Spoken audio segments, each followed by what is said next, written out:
Technology has a way of converging with our deepest desires. Each new advancement gets better at delivering us exactly what we want, when we want, and how we want it. If we take these trends to their fullest expression, we may soon have a technology which can deliver any possible experience.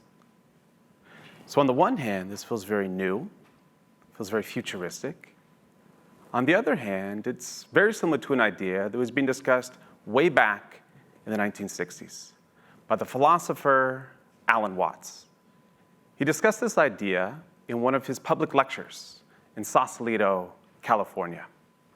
He said that ultimately, as technology progressed, they would soon have a technology which can deliver any possible pleasure. So you press a button here and you're tasting the most delicious chocolatey sensation. You press another button and you're enjoying the most beautiful symphonic music you've ever heard. You press another button and you're whisked away into an enthralling cinematic experience that was created just for you.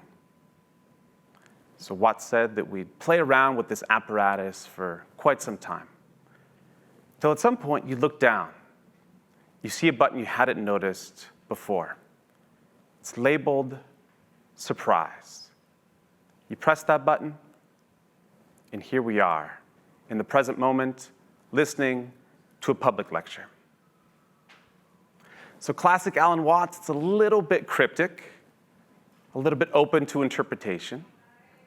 But for me, it means this, that even when we can have anything, there's a special place for the unexpected. And I think this tells us something very important about our relationship to technology. That regardless of what we would choose to create for ourselves, that there's magic in serendipity. This incredible, rarefied human experience where it feels as though the stars have aligned. That against the odds and with no explanation, the best possible thing that could have happened has happened. So this may all sound a bit abstract, maybe even a bit new age. Serendipity, though, isn't an otherworldly experience. It's a very real, very human experience. And so what I want to do here is ground all of this in science, and specifically in neuroscience. And I'll argue that serendipity, like all mental experience, has fundamental building blocks. And once we understand them, we can utilize them to create serendipity, both for ourselves and for others.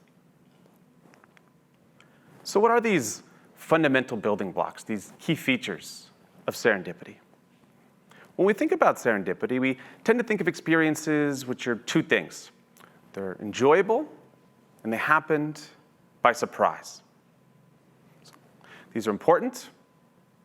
We'll come back to these. But if we think about it, there are a lot of experiences which are enjoyable and surprising, but that don't produce serendipity. So maybe you get that great unexpected gift from a significant other. Your favorite sports team surprises everyone, wins it all. These are fantastic. But again, no special feeling of serendipity. For this, we need to add in one final, all-important element. And here's where taking a neuroscientific approach is helpful. Because this final element involves one of our brain's fundamental drives, the drive to find patterns and meaningful explanations. As a neuroscientist who studies experiential marketing, we've come to understand that the human brain is not a passive receiver of information. We're meaning-seeking creatures, and the brain is a meaning-seeking organ. But here's the thing. We have such a drive to find meaning that we often find it or think we found it amidst randomness and incoherence. This is why, for example, you look up to the clouds and you see what looks like a face. This is why every year, thousands of people claim with absolute certainty that Elvis Presley has visited them in their toast. And here's where it comes back to serendipity. Because this tendency of ours to overextend and to find meaning amidst incoherence is especially true for our lives, for how we interpret events and encounters. When the brain is unable to find a satisfactory explanation for why something has occurred, something very curious happens. The brain creates its own sense of meaning. Just like looking up and seeing the face in the clouds, we're the ones that supply the meaning. And when this meaning-making process unfolds within an environment which is enjoyable and surprising, we get serendipity. So let's break things down with a specific, concrete example, and really bring this to life. So imagine you're walking along in Philadelphia, and after not seeing this person for 10 years, you cross paths with your middle school crush. So that's enjoyable, and it's very surprising. And then layer on to that, the fact that neither of you are from Philadelphia, neither of you have spent much time in America at all. The last time you saw one another was back in your mutual hometown of Calcutta, India, halfway across the world. You both just happened to be in Philadelphia at that same time on that same street. It's so mind-bendingly low probability. What are the odds? It's inexplicable. The brain essentially says, well, it can't just be coincidence. There must be meaning there. It must have happened for a special reason. And this, of course, is the very essence of serendipity, the special feeling of meaningful coincidence. So with this context in mind and these examples in mind, we can now come back to our fundamental building blocks. In distilling all of this down, we can say that serendipity arises from experiences which are three things. They're enjoyable, they're surprising, and lastly, and most importantly, our final element, they are inexplicable.